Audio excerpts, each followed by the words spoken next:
제 아버지를 죽인 게 정말 당신입니까?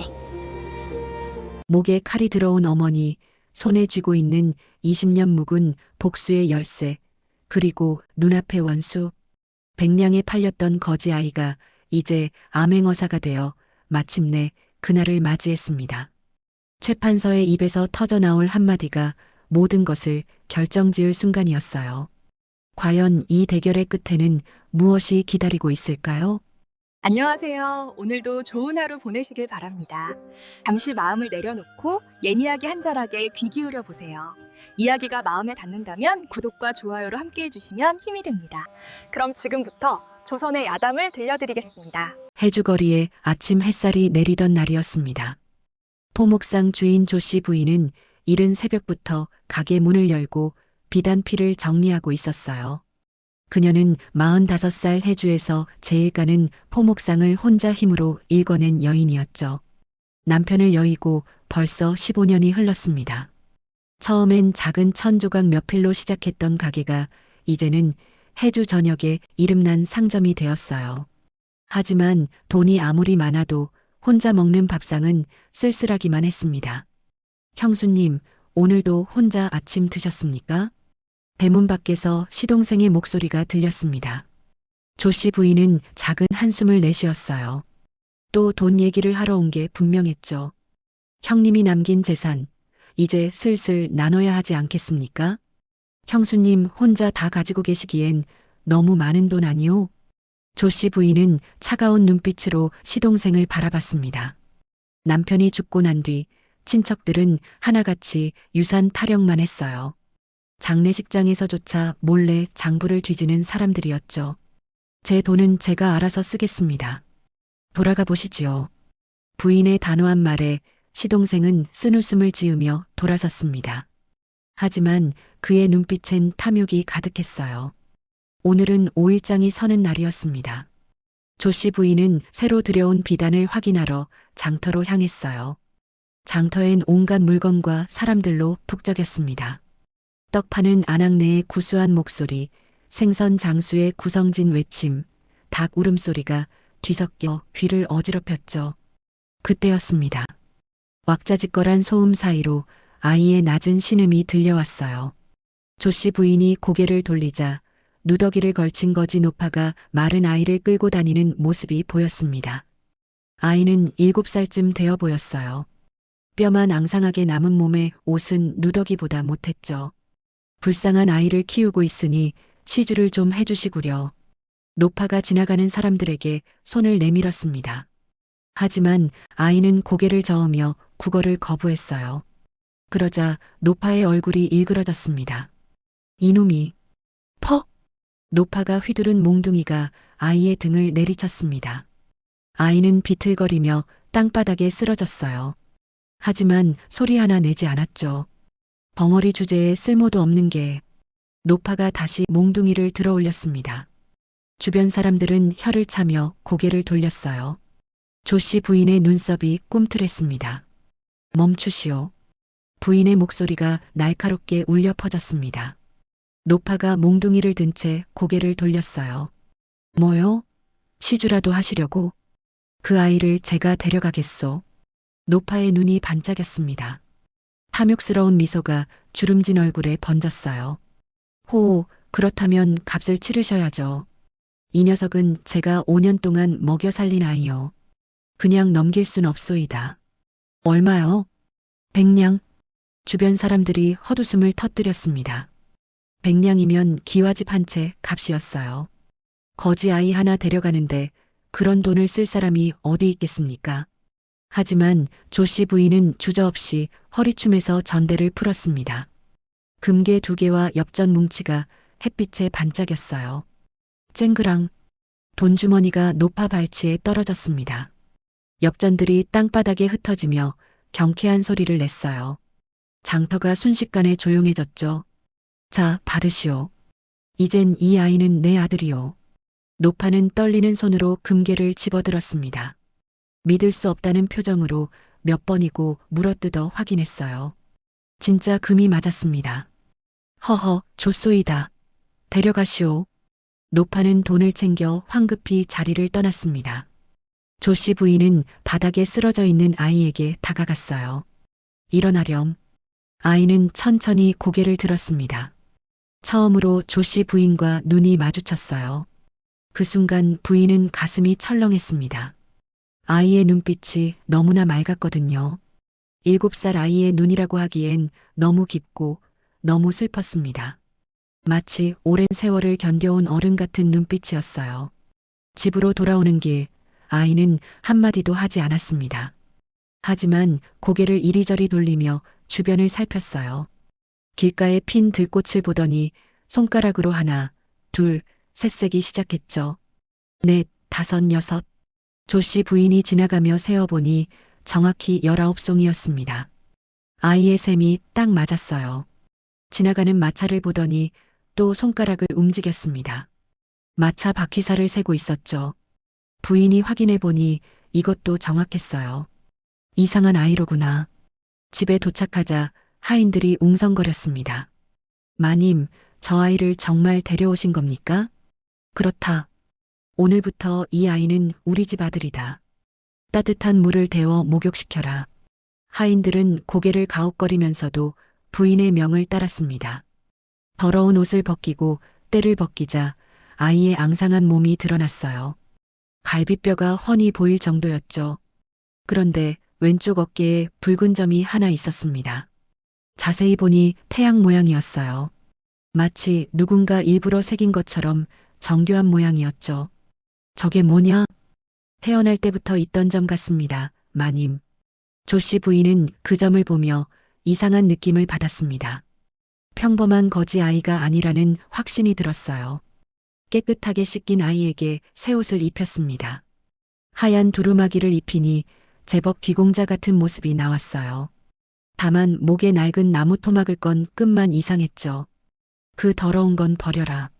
하인이 나무 토막을 빼려고 손을 뻗었습니다. 그 순간이었어요. 으아. 아이가 처음으로 소리를 질렀습니다. 짐승이 울부짖는 것 같은 날카로운 비명이었어요. 하인들이 깜짝 놀라 뒤로 물러났죠. 아이는 나무 토막을 꽉 움켜쥐고 떨고 있었습니다. 눈에는 눈물이 가득했어요. 하지만 절대 놓지 않겠다는 의지가 그 눈빛에 담겨 있었죠. 그만두어라. 그냥 두렴. 조 씨 부인이 말했습니다. 아이는 천천히 진정되었어요. 나무 토막을 가슴에 꼭 안고 조용히 숨을 고르기 시작했죠. 밤이 되었습니다. 부인은 아이에게 따뜻한 죽을 먹였어요. 아이는 죽 한 그릇을 비우고도 배가 고픈지 계속 그릇을 바라봤습니다. 더 먹겠니? 아이가 고개를 끄덕였습니다. 부인은 웃으며 죽을 더 떠주었어요. 아이는 새 그릇을 먹고서야 숟가락을 놓았죠. 잠자리에 들 시간이 되었습니다. 아이는 이불 속에 누웠지만 나무 토막을 꼭 쥐고 놓지 않았어요. 심지어 잘 때도 그걸 손에서 떼지 않았죠. 조 씨 부인은 촛불을 들고 아이의 얼굴을 내려다봤습니다. 평화롭게 잠든 얼굴이었어요. 하지만 손에 쥔 나무 토막만은 결코 놓지 않았죠. 이 아이에겐 무슨 사연이 있는 걸까? 부인은 아이의 이마를 쓰다듬었습니다. 차가운 이마가 손끝에 닿았어요. 이름이 뭐냐고 물어도 대답이 없으니 앞으로 널 뭐라고 불러야 할까? 아이는 대답 없이 잠들어 있었습니다. 조 씨 부인은 한참을 고민하다가 작게 중얼거렸어요. 무명이라고 부르마. 이름 없는 아이 무명. 그날 밤 조 씨 부인은 오랜만에 깊은 잠을 잤습니다. 15년 만에 처음으로 혼자가 아니었거든요. 비록 말 한마디 없는 아이였지만 집안에 숨소리가 하나 더 있다는 게 이렇게 따뜻할 줄은 몰랐어요. 새벽녘 부인은 이상한 소리에 잠을 깼습니다. 마당에서 뭔가 긁는 소리가 들렸어요. 창문을 열어보니 무명이 마당 한가운데서 나뭇가지로 땅바닥에 뭔가를 그리고 있었습니다. 가까이 다가가 보니 숫자들이 빼곡하게 적혀 있었어요. 하나, 둘, 셋. 100까지 완벽하게 순서대로 쓰여 있었죠. 조 씨 부인은 그 모습을 보며 미소 지었습니다. 백냥이 아깝지 않다는 생각이 들었어요. 이 아이에겐 뭔가 특별한 것이 있었으니까요. 무명이 조 씨 부인의 집에 온 지 1년이 흘렀습니다. 여전히 아이는 말이 없었어요. 하지만 하루하루 달라지는 모습이 있었죠. 처음엔 밥그릇만 들여다보던 아이가 이제는 장부를 펼쳐놓고 들여다봤습니다. 숫자가 빼곡히 적힌 종이를 한참 바라보곤 했어요. 무명아, 그게 뭔지 아니? 조씨 부인이 물었지만 아이는 대답하지 않았습니다. 다만 손가락으로 숫자들을 하나씩 짚어가며 무언가를 세고 있었어요. 그해 가을, 조씨 부인에게 큰 위기가 찾아왔습니다. 한양으로 보낸 비단배가 풍랑을 만나 뒤집혔다는 소식이 들려온 거예요. 배에는 300필의 고급 비단이 실려 있었죠. 그 값이 1000냥이 넘었습니다. 마님, 큰일 났습니다. 상단의 책임자가 헐레벌떡 달려왔어요. 그의 얼굴은 새파랗게 질려 있었죠. 배가 어디서 뒤집혔다는 거냐? 임진강 하류라고 합니다. 물살이 세기로 유명한 곳이라 건져낼 방법이 없다고 하더군요. 조씨 부인의 얼굴에서 핏기가 가셨습니다. 1000냥이면 그녀가 10년 동안 모은 돈의 절반이었어요. 이 돈을 잃으면 당장 다음 달 물건 값을 치를 수가 없었죠. 어찌된 일인지 자세히 말해보거라. 뱃사공의 말로는 암초에 걸려 배가 찢어졌다고 합니다. 하지만 어느 암초인지는 정확히 모른다더군요. 그날 밤 조씨 부인은 잠을 이룰 수 없었습니다. 방 안을 서성이며 한숨만 내쉬었어요. 그때 창밖에서 이상한 소리가 들렸습니다. 나뭇가지로 땅을 긁는 소리였어요. 무명이 또 마당에 뭔가를 그리고 있었죠. 부인이 마당으로 내려갔습니다. 달빛 아래 무명의 모습이 보였어요. 아이는 온몸이 땀에 젖은 채 땅바닥에 복잡한 그림을 그리고 있었죠. 가까이 다가가 보니 강의 모습이었습니다. 구불구불한 물줄기가 정교하게 그려져 있었어요. 그리고 곳곳에 동그라미가 표시되어 있었죠. 이게 임진강이냐? 무명이 고개를 들었습니다. 그리고 처음으로 고개를 끄덕였어요. 조씨 부인의 가슴이 두근거렸습니다. 아이의 눈빛이 달랐거든요. 평소의 맑은 눈이 아니라 뭔가를 간절히 말하고 싶어하는 눈빛이었죠. 무명은 땅바닥의 한 지점을 콕 찍었습니다. 그곳엔 큰 동그라미가 그려져 있었어요. 그리고 그 옆에 작은 점들이 여러 개 찍혀 있었죠. 여기가 암초가 있는 곳이냐? 무명이 다시 고개를 끄덕였습니다. 그리고 손가락 5개를 펼쳐 보였어요. 5 개의 암초가 있다는 뜻이냐? 아이가 고개를 끄덕이며 미소 지었습니다. 8살 아이라고는 믿기지 않는 확신에 찬 표정이었어요. 다음 날 새벽 조씨 부인은 무명이 그린 그림을 종이에 옮겨 상단의 책임자를 불렀습니다. 이 지도대로 암초 위치를 찾아보거라. 거기서 배를 찾을 수 있을 게다. 하지만 마님, 이게 정말 믿을 만한 겁니까? 내 아들이 그린 거다. 믿어보자. 사흘 뒤 상단 사람들이 환호성을 지르며 돌아왔습니다. 정확히 무명이 표시한 곳에서 배를 찾았다는 거예요. 비단 중 200필은 물에 젖었지만 100필은 멀쩡했죠. 마님, 그 아이가 그린 지도가 정확했습니다. 암초가 정말 5개나 있더군요. 조씨 부인은 무명을 꼭 안아주었습니다. 아이의 작은 몸이 그녀의 품에 안겼어요. 고맙구나, 무명아. 무명은 여전히 말이 없었지만 부인의 품에서 편안하게 숨을 쉬고 있었습니다. 소문은 빠르게 퍼졌습니다. 조씨 부인이 데려온 아이가 범상치 않다는 얘기가 해주 전역에 돌았어요. 마을의 훈장 이 선생이 찾아왔습니다. 그는 한양에서 벼슬을 하다가 내려온 학식 높은 양반이었어요. 제가 그 아이를 가르쳐보고 싶소이다. 조씨 부인은 기뻤습니다. 무명에게 그를 가르칠 기회가 온 거였어요. 이 선생은 자신만만하게 왔습니다. 하지만 사흘 만에 얼굴이 새하얗게 질린 채 돌아갔어요. 조씨 부인, 저 아이는 무슨 일이십니까? 천자문을 하루 만에 뗐소이다. 처음 보는 글자를 눈으로 한번 보고는 다 외워버렸어요. 조씨 부인은 믿기지 않았습니다. 아무리 똑똑해도 그건 불가능한 일이었죠. 그뿐이 아니오. 제가 시험 삼아 사서삼경을 펼쳐 보였더니 이 선생의 손이 떨렸습니다. 찻잔을 들려다 놓치고 말았어요. 책장을 한 번씩 넘기며 보더니 다음날 전부 외우고 있더이다. 한 글자도 틀리지 않고 말이오. 그럴 리가. 믿기지 않으시면 직접 시험해 보시오. 저 아이는 사람이 아닐지도 모릅니다. 이 선생은 황급히 자리를 떠났습니다. 조씨 부인은 무명을 불렀어요. 무명아, 정말 논어를 다 외우느냐? 무명이 고개를 끄덕였습니다. 그리고 종이에 글씨를 쓰기 시작했어요. 붓을 한 번도 잡아본 적 없는 아이라고는 믿기지 않는 단정한 글씨체였죠. 하기 시습지 불영여로 공자께서 말씀하시길. 조씨 부인은 입을 다물 수 없었습니다. 무명은 계속해서 논어의 구절들을 줄줄이 써내려갔어요. 그날 밤 무명은 또 마당에 그림을 그렸습니다. 하지만 이번엔 강의 모습이 아니었어요. 큰 건물들이 빼곡하게 그려져 있었습니다. 담장과 문, 그리고 사람들의 위치까지 세밀하게 표시되어 있었죠. 조씨 부인이 자세히 들여다보다가 숨이 멎었습니다. 그건 한양 도성의 지도였거든요. 그것도 궁궐 안쪽의 비밀 통로까지 그려진 정교한 지도였어요. 이 아이는 도대체 누구란 말인가? 부인의 손이 떨렸습니다. 이런 지도를 그릴 수 있는 아이라면 궁궐에서 살았던 게 분명했어요. 그것도 매우 높은 신분으로 말이죠. 다음 날 시동생이 친척들을 데리고 찾아왔습니다. 형수님, 그 아이를 쫓아내시오.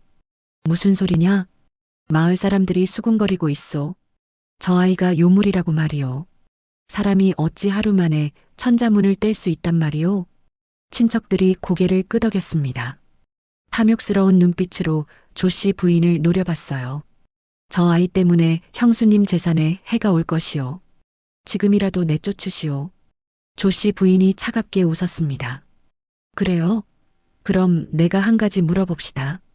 작년에 내가 빌려준 100냥은 언제 갚으실 건가요? 시동생의 얼굴이 굳어졌습니다. 그건 장부가 여기다 있소. 무명아, 이리 와보렴. 무명이 조용히 다가왔습니다. 조씨 부인이 장부를 펼쳐 보였어요. 이 사람들이 빌려간 돈이 얼마인지 계산해 보렴. 무명은 장부를 단 30초만 들여다봤습니다. 그리고 종이에 숫자를 쓰기 시작했어요. 시동생 100냥, 조카 50냥, 큰형님 아들 30냥, 총 280냥. 친척들의 얼굴이 하얗게 변했습니다. 금액이 정확히 맞았거든요. 자, 이제 누가 요물인지 알겠소? 내 아들은 천재요. 당신들은 그저 빚쟁이일 뿐이요. 친척들은 아무 말 못하고 돌아갔습니다. 조씨 부인은 무명의 머리를 쓰다듬었어요. 잘했다, 무명아. 그날 밤 무명은 처음으로 나무 토막을 부인에게 보여줬습니다. 오랜 세월 쥐고 다녀서 표면이 반들반들했어요. 조씨 부인이 촛불을 가까이 대자 희미하게 글씨가 보였습니다. 나무 토막이 조금씩 마모되면서 안쪽에 글자가 드러난 거예요. 춤은 뼈에 새기고 그 뒤로는 읽을 수 없었습니다. 하지만 부인은 온몸에 소름이 돋았어요. 이 아이에겐 반드시 이뤄야 할 무언가가 있었습니다. 그리고 그걸 위해 이 나무 토막을 평생 지니고 다니는 거였죠. 조씨 부인은 무명을 꼭 안아주었습니다. 무섭지 않니? 내가 누군지 알게 되는 게. 무명은 고개를 저었습니다. 그리고 처음으로 부인의 손을 잡았어요. 작고 따뜻한 손이었죠. 그 손길만으로도 조씨 부인은 알 수 있었습니다. 이 아이가 자신을 얼마나 믿고 의지하는지 말이에요. 세월이 흘러 무명은 25살 청년이 되었습니다. 조씨 부인이 지어준 이름 이준으로 불리게 되었어요. 여전히 말수는 적었지만 이젠 필요할 때 또박또박 말을 했죠. 키는 훤칠하게 자랐고 얼굴은 단정했습니다. 하지만 무엇보다 눈에 띄는 건 그의 눈빛이었어요. 깊은 바다처럼 고요하면서도 뭔가를 꿰뚫어보는 날카로움이 있었죠. 어느 봄날 한양에서 과거 시험 공고가 내려왔습니다. 준아, 과거를 보러 가보는 게 어떻겠니? 조씨 부인이 조심스럽게 물었습니다. 이준은 고개를 끄덕였어요. 어머니, 이제 때가 된 것 같습니다. 목에 건 나무 토막을 만지작거리며 이준이 말했습니다. 그 나무 토막은 18년 동안 한 번도 벗은 적이 없었어요. 한양으로 가는 길은 멀었습니다. 보름이 걸리는 여정이었죠. 조 씨 부인은 이준에게 노자돈을 넉넉히 챙겨주었어요. 조심해서 다녀오너라. 급제하든 못하든 상관없다. 무사히 돌아오기만 하면 된다. 예, 어머니. 이준은 깊이 절을 올렸습니다. 조 씨 부인의 눈가에 눈물이 맺혔어요. 한양에 도착한 이준은 과거 시험장에 들어섰습니다. 수백 명의 선비들이 모여 있었어요. 모두 긴장한 얼굴로 문제지를 기다렸죠. 시험관이 문제를 발표했습니다. 임금께서 내리신 시제이다. 하늘의 이치와 땅의 순리를 밝히고 백성을 다스리는 도를 논하라. 선비들이 웅성거렸습니다. 엄청나게 어려운 문제였거든요. 보통 이런 문제는 사나흘은 고민해야 답을 쓸 수 있었어요. 하지만 이준은 붓을 들었습니다. 그리고 쉬지 않고 글을 써내려갔어요. 10분. 단 10분 만에 이준은 붓을 놓았습니다. 주변 선비들이 놀란 눈으로 쳐다봤어요. 벌써 다 썼단 말인가?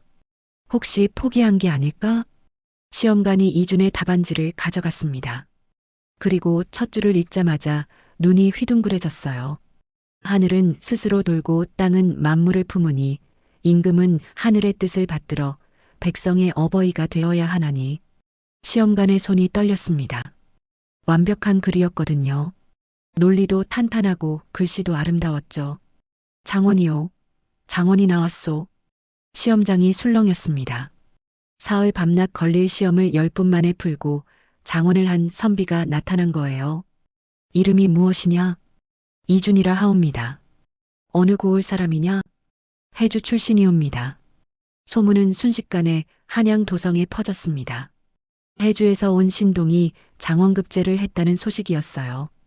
임금께서도 이준을 불러 만나보셨습니다. 경의 재주가 참으로 뛰어나다 하니 암행어사를 제수하겠노라. 황공하옵니다, 전하. 이준은 머리를 조아렸습니다. 하지만 가슴속에선 무언가가 타오르고 있었어요. 이제 진실을 밝힐 때가 온 거였죠. 암행어사 발령을 받고 해주로 내려가는 길이었습니다. 한강을 건너 3일째 되던 날 갑자기 하늘이 어두워졌어요. 먹구름이 몰려오더니 빗방울이 떨어지기 시작했습니다. 곧 폭풍으로 변했죠. 이런 날씨에는 길을 가기 어렵겠습니다. 저기 산사가 보이니 잠시 비를 피하시지요. 수행원이 말했습니다. 이준은 고개를 끄덕이고 산사로 향했어요. 절은 낡았지만 깨끗했습니다. 늙은 스님 한 분이 반갑게 맞아주었어요. 비가 그치려면 하룻밤은 걸릴 것 같구려. 여기서 쉬어가시게. 이준은 작은 방에 짐을 풀었습니다. 젖은 옷을 벗어널고 나무 토막을 꺼내 들여다봤어요. 18년 동안 지니고 다닌 나무 토막이었습니다. 이제는 많이 닳아서 글씨가 더 선명하게 보였어요. 충은 뼈에 새기고 원은 피로 씻으라. 이준의 가슴이 뛰었습니다. 이 나무 토막 안에 뭔가 더 있을 것 같았거든요. 그때였습니다. 번쩍 번개가 쳤어요. 천둥 소리가 산사를 뒤흔들었죠. 빗물이 처마를 타고 흘러 방 안으로 스며들었습니다. 나무 토막에 빗물이 떨어졌어요. 오랜 세월 마른 나무가 물을 먹으면서 부풀어 오르기 시작했죠. 이준은 숨을 죽이고 지켜봤습니다. 나무 토막의 겉껍데기가 조금씩 벌어지고 있었어요. 2시간이 지났습니다.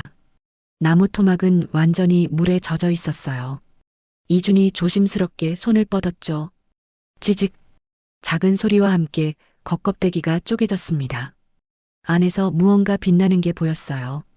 이준의 손이 떨렸죠. 금빛 물건이었습니다. 엄지손가락만 한 크기의 정교한 무늬가 새겨져 있었어요. 용의 형상과 구름 문양이 섬세하게 조각되어 있었죠. 이건 이준이 숨을 멈췄습니다. 이건 보통 열쇠가 아니었어요. 순금으로 만든, 그것도 왕실에서만 쓸 수 있는 양식의 열쇠였죠. 겉껍데기 안쪽에 얇은 비단 조각이 붙어 있었습니다. 이준이 조심스럽게 펼쳤어요. 거기엔 작은 글씨로 빼곡하게 뭔가가 적혀 있었습니다. 핏빛 글씨였어요. 누군가 손가락을 찔러 피로 쓴 글이었죠. 내 아들아, 이 글을 읽고 있다면 너는 살아남은 것이다. 이준의 눈에서 눈물이 흘렀습니다. 처음 보는 글씨였지만 가슴 깊은 곳에서 뭔가가 울렸어요. 나는 대제학 이문진이다. 너는 나의 외아들 이준이다. 최판서의 모함으로 역적의 죄를 뒤집어쓰고 죽음을 맞이하게 되었구나. 이 열쇠는 왕의 어보함을 여는 이중 잠금 장치다. 최판서가 어보를 훔쳐 숨겼으니 이 열쇠로 어보를 찾아 나라의 기강을 바로 세우거라. 살아서 복수하라. 아버지는 내가 꼭 살아남기를 바란다. 이준은 비단 조각을 가슴에 꼭 안았습니다. 온몸이 떨렸어요. 분노와 슬픔 그리고 사명감이 한꺼번에 밀려왔죠. 아버지. 처음으로 이준의 입에서 그 단어가 나왔습니다. 25년 만에 아버지를 부르는 목소리였어요. 빗소리가 더 거세졌습니다. 이준은 온밤 그 자리에 앉아 눈물을 흘렸어요. 새벽이 되자 비가 그쳤습니다. 이준은 열쇠와 비단 조각을 품에 넣고 절을 나섰어요. 어디로 가시는 길이요? 늙은 스님이 물었습니다. 해주로 갑니다. 스님, 제게 큰 깨달음을 주셨습니다. 나는 아무것도 하지 않았는데 말이요. 비를 피할 곳을 주신 것만으로도 충분합니다. 이준은 깊이 절을 올렸습니다. 그리고 말에 올라탔어요. 해주로 가는 길, 이준의 눈빛이 변했습니다. 더 이상 조용한 선비의 눈이 아니었어요. 복수를 다짐한 사냥꾼의 눈빛이었죠. 해주에 도착하자마자 이준은 어머니를 찾아갔습니다. 어머니, 제 정체를 알았습니다. 조씨 부인은 이준의 손을 꼭 잡았어요. 알고 있었다, 준아. 내가 누군지는 중요하지 않구나. 너는 내 아들이다. 어머니, 가거라. 내 아버지의 억울함을 풀어라. 그게 내가 이 세상에 태어난 이유일 게다. 조씨 부인은 전 재산을 처분하기 시작했습니다. 포목상도, 밭도, 집도 모두 팔았어요. 그 돈으로 이준의 수사 비용을 댔죠. 어머니, 이러시면 안 됩니다. 괜찮다. 내가 이기면 다시 벌면 되고 지면 우린 함께 죽으면 그만이다. 두 사람은 서로를 꼭 안았습니다. 18년 동안 쌓아온 모정이 그 순간 폭발했어요. 이준은 암행어사의 신분을 숨기고 해주 일대를 조사하기 시작했습니다. 최판서의 행적을 하나하나 추적했어요. 그리고 마침내 발견했습니다. 최판서의 저택 지하에 비밀 창고가 있다는 사실을 말이죠. 거기에 어보함이 숨겨져 있을 겁니다. 이준의 눈이 번뜩였습니다. 이제 결전의 때가 다가오고 있었어요. 이준이 해주에서 조사를 시작한 지 열흘이 지났습니다. 그는 평범한 선비 행세를 하며 최판서의 행적을 추적했어요.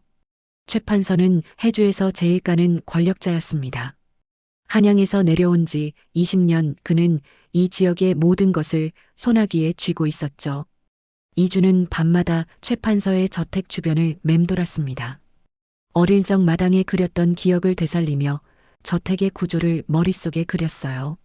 동쪽 담장 안쪽에 우물이 있고 그 옆으로 좁은 통로가 있었지. 이준의 기억력은 놀라웠습니다. 20년 전 단 한 번 본 풍경을 완벽하게 재구성할 수 있었거든요. 닷새째 되는 밤, 이준은 중요한 걸 발견했습니다. 최판서의 측근들이 한밤중에 저택 뒤편으로 무거운 상자를 옮기는 모습을 본 거예요. 저 아래 지하 창고가 있구나. 다음 날, 이준은 최판서를 직접 만나러 갔습니다. 소인은 한양에서 내려온 선비 이준이라고 합니다. 판서 어르신께 학문을 배우고자 찾아왔습니다. 최판서는 흰 수염을 쓰다듬으며 이준을 위아래로 훑어봤습니다. 날카로운 눈빛이었어요. 한양에서 왔다고? 과거는 보지 않았나? 아직 실력이 부족하여 공부를 더 하려 합니다. 그래, 자네 얼굴이 어디서 본 듯한데. 최판서의 눈이 가늘어졌습니다. 이준의 가슴이 철렁했어요. 처음 뵙는데 무슨 말씀이십니까? 아니, 착각이겠지. 그럼 돌아가 보게. 최판서가 손을 내저었습니다. 하지만 이준이 돌아서는 순간 최판서의 입가에 차가운 미소가 번졌어요. 저놈의 왼쪽 어깨에 혹시? 최판서는 즉시 부하를 불렀습니다. 저자를 조사하라. 뭔가 수상하다. 그날 밤 이주는 조 씨 부인의 집으로 돌아왔습니다. 어머니, 최 판서가 저를 의심하는 것 같습니다. 그럼 어찌할 작정이냐? 서둘러야 합니다. 내일 밤 어사 출두를 하겠습니다. 조 씨 부인이 이준의 손을 꼭 잡았어요. 조심하거라. 최 판서는 음험한 자다. 걱정 마십시오, 어머니. 하지만 그들은 몰랐습니다. 최 판서의 밀정이 이미 집 밖에서 모든 대화를 엿듣고 있다는 걸 말이. 다음 날 새벽 최 판서의 저택에서 긴급 회의가 열렸습니다. 확실합니까? 그자가 암행어사라는 게? 예, 판서님. 어젯밤 그자가 어머니에게 어사 출두를 한다고 했습니다. 최 판서의 얼굴이 일그러졌습니다. 주먹으로 탁자를 내리쳤어요. 이문진의 자식이 살아있었구나. 그놈의 왼쪽 어깨에 붉은 점이 있었지? 그렇습니다. 당장 그 어미부터 잡아들여라. 아들놈이 어사 출두를 하기 전에 말이다. 그날 오후 3시 조 씨 부인의 집에 자객들이 들이닥쳤습니다. 마님, 피하십시오. 하인들이 막아섰지만 소용없었어요. 10명이 넘는 자객들이었죠. 칼부림이 벌어졌습니다. 하인 둘이 쓰러지고 집안 곳곳이 부서졌어요. 조 씨 부인은 침착했습니다. 그녀는 품에서 작은 약병을 꺼냈어요. 이제 그만. 내가 스스로 목숨을 끊겠다. 자객들이 멈칫했습니다. 조 씨 부인이 약병을 입에 가져갔어요. 마님, 안 됩니다. 하인들이 소리쳤지만 부인은 약을 마시는 척했습니다. 사실 그 병엔 그냥 물만 들어 있었어요. 부인이 쓰러지는 신용을 했습니다. 자객의 두목이 다가와 숨을 확인했어요. 아직 살아있다. 데려가라. 조 씨 부인은 의식을 잃은 척하며 끌려갔습니다. 속으로는 이준에게 시간을 벌어주려는 생각뿐이었어요. 1시간 뒤 이준이 집에 도착했습니다. 어머니, 집안은 아수라장이었어요. 피가 여기저기 튀어 있고 가구는 부서져 있었죠. 도련님, 상처 입은 하인이 기어 나왔습니다. 마님이 끌려가셨습니다. 최 판서의 자객들이. 이준의 얼굴이 하얗게 변했습니다. 손이 부들부들 떨렸어요. 어디로 갔느냐? 최 판서의 저택으로. 이준은 즉시 달려나갔습니다. 하지만 곧 멈춰 섰어요. 무작정 달려가면 어머니만 위험해질 거였죠. 진정해. 내가 가진 건 머리다. 힘이 아니라 지혜로 싸워야 한다. 이준은 깊게 숨을 들이마셨습니다.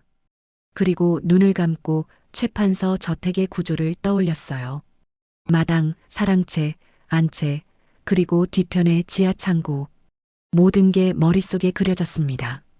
20년 전 본 기억이 생생하게 되살아났어요. 하수구를 통해 들어갈 수 있어. 거기서 지하 창고로 연결되는 통로가 있었지. 그때 최 판서의 정갈이 왔습니다. 어린 심부름꾼이 편지를 들고 온 거예요. 이주는 떨리는 손으로 편지를 펼쳤습니다. 내 어미는 내 손에 있다. 내일 해시까지 어보 열쇠를 가지고 내 저택으로 오너라. 만약 어사 출두를 하거나 다른 짓을 한다면 내 어미를 끓는 기름 가마에 넣겠다. 이준의 손에서 편지가 떨어졌습니다. 눈앞이 캄캄했어요. 하지만 곧 정신을 차렸습니다. 어머니라면 자신이 굴복하길 바라지 않을 거였거든요. 어머니, 조금만 기다리십시오. 제가 반드시 구해내겠습니다. 그날 밤 해주의 상인들이 모여들었습니다. 조 씨 부인에게 은혜를 입은 사람들이었어요. 우리 마님을 구해야 합니다. 그렇소. 마님은 우리의 은인이요. 50명이 넘는 사람들이 낙과 곡괭이를 들고 모였어요. 비록 무기는 변변치 않았지만 그들의 눈빛은 뜨거웠죠. 여러분, 감사합니다. 이준이 앞에 섰습니다. 하지만 함부로 움직이면 어머니가 다칠 수 있습니다. 제 계획을 따라 주십시오. 이준은 땅바닥에 최 판서 저택의 지도를 그리기 시작했습니다. 모든 사람이 숨죽이며 지켜봤어요. 여기 하수구를 통해 10명이 들어갑니다. 그리고 이곳 담장 너머로 20명이 대기합니다. 나머지는 정문에서 소란을 피워 주십시오. 그러면 도련님은 어디로 가시겠습니까? 저는 혼자 정문으로 들어가겠습니다. 사람들이 웅성거렸습니다. 그건 너무 위험하지 않소? 아닙니다. 최 판서는 제가 열쇠를 가져올 거라 믿고 있습니다. 저는 그 틈을 노릴 겁니다. 이준의 눈빛이 번뜩였습니다. 어릴 적부터 갈고 닦은 기억력과 지략, 이제 그 모든 걸 쏟아부을 때였어요. 다음 날 해시, 이준은 최 판서의 저택 앞에 섰습니다. 손에는 금빛 열쇠가 들려 있었어요. 저택 안에서는 최 판서가 기다리고 있었죠. 그리고 그 옆에는 묶인 채 무릎 꿇은 조 씨 부인이 있었습니다. 목에는 칼날이 대어져 있었어요. 어서 들어오너라, 이준. 최 판서의 목소리가 들려왔습니다. 음침하고 차갑게 웃는 소리였어요. 이준이 문을 열고 들어섰습니다. 어머니와 눈이 마주쳤어요. 조 씨 부인은 고개를 저었습니다. 가지 말라는 신호였죠. 하지만 이준은 미소 지으며 걸어 들어갔어요. 열쇠를 가져왔습니다. 최 판서. 허허, 효자로구나. 어미를 위해 보물을 내놓다니. 최 판서가 손을 내밀었습니다. 탐욕으로 반짝이는 눈이었어요. 이준이 열쇠를 내밀려는 순간이었습니다. 그 전에 한 가지 묻겠습니다. 제 아버지를 죽인 게 정말 당신입니까? 최 판서의 얼굴에서 미소가 사라졌습니다. 그래, 내가 죽였다. 이문진 그놈은 너무 정직해서 눈엣 가시였거든. 어보를 훔친 것도 당신이고요? 물론이지. 그걸로 왕을 협박할 수도 있고 팔아넘길 수도 있으니까. 이준의 눈에서 불꽃이 튀었습니다. 이제 들었습니다. 당신의 자백을. 그 순간 사방에서 함성이 터져 나왔습니다. 암행어사 출두야. 이준의 목소리가 저택 전체를 울렸습니다. 동시에 사방에서 사람들이 쏟아져 나왔어요. 하수구에서 10명, 담장 너머에서 20명, 정문에서 30명. 모두 합쳐 60명이 넘는 사람들이 최 판서의 저택을 에워쌌죠. 최 판서의 얼굴이 새하얗게 변했습니다. 이게 무슨 짓이냐? 최 판서, 당신은 대제학 이문진을 모함하여 죽였고 왕의 어보를 훔친 역적입니다. 이준이 품에서 암행어사의 마패를 꺼냈습니다. 용이 새겨진 마패가 햇빛에 반짝였어요. 최 판서의 부하들이 칼을 뽑으려 했습니다. 하지만 이미 늦었어요. 해주 상인들이 사방을 막고 있었거든요. 어사 또 저 여인을 먼저 구해 주십시오. 상인 하나가 외쳤습니다. 조 씨 부인의 목에는 여전히 칼이 대어져 있었어요. 이준이 최 판서를 똑바로 바라봤습니다. 칼을 거두시오. 어차피 끝났소. 끝났다고? 아직 이 여인이 내 손에 있는데? 최 판서가 비웃었습니다. 하지만 그의 손은 떨리고 있었어요. 그때 조 씨 부인이 입을 열었습니다. 준아, 나는 걱정하지 마라. 내가 해야 할 일을 해라. 어머니, 내가 너를 백냥에 산 건 오늘 이 순간을 위해서였는지도 모른다. 가거라. 조 씨 부인의 목소리는 떨림없이 단호했습니다. 이준의 눈에 눈물이 맺혔어요. 바로 그 순간이었습니다. 조 씨 부인이 갑자기 몸을 뒤로 젖혔어요. 칼을 든 자객이 균형을 잃었죠. 지금이다. 이준이 소리치자 옆에 숨어있던 상인이 자객의 팔을 낚아챘습니다. 칼이 땅바닥에 떨어졌어요. 조 씨 부인이 재빨리 뒤로 물러났습니다. 이준이 달려가 어머니를 안았어요. 어머니, 괜찮으십니까? 그래, 괜찮다. 이제 내 일을 끝내렴.